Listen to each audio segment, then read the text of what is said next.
Nous savons qu'un corps pur est constitué d'un seul type de substance. Intéressons-nous maintenant à la notion de mélange. Il existe en fait deux grands types de mélange.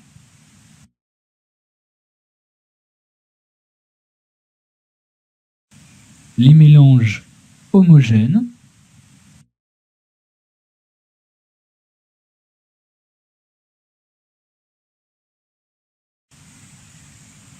et les mélanges hétérogènes.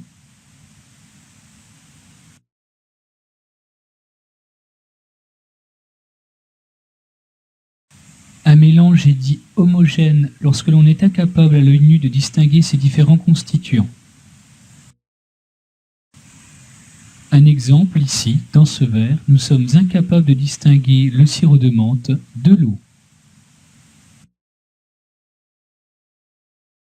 Par opposition, un mélange est dit hétérogène lorsque nous sommes capables de distinguer à l'œil nu ses différents constituants.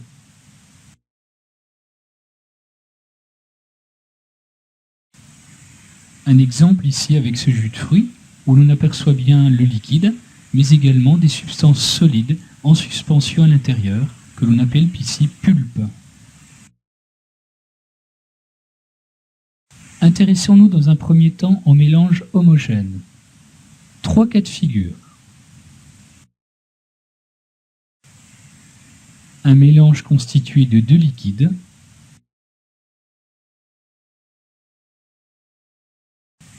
On dit alors que les liquides sont miscibles.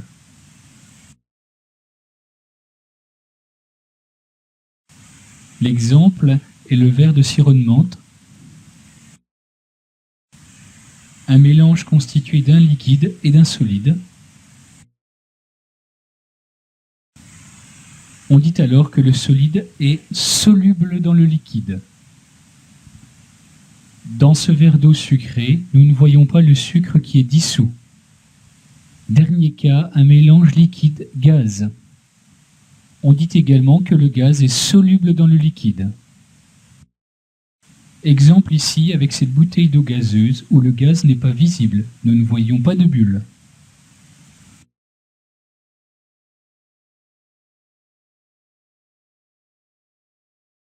Passons maintenant au mélange hétérogène.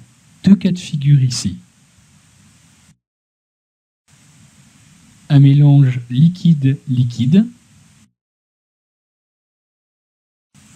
On dit alors que les deux liquides ne sont pas miscibles. Exemple ici dans ce verre, l'eau et l'huile ne se mélangent pas, ces deux liquides ne sont pas miscibles. Dernier cas, un mélange liquide et solide.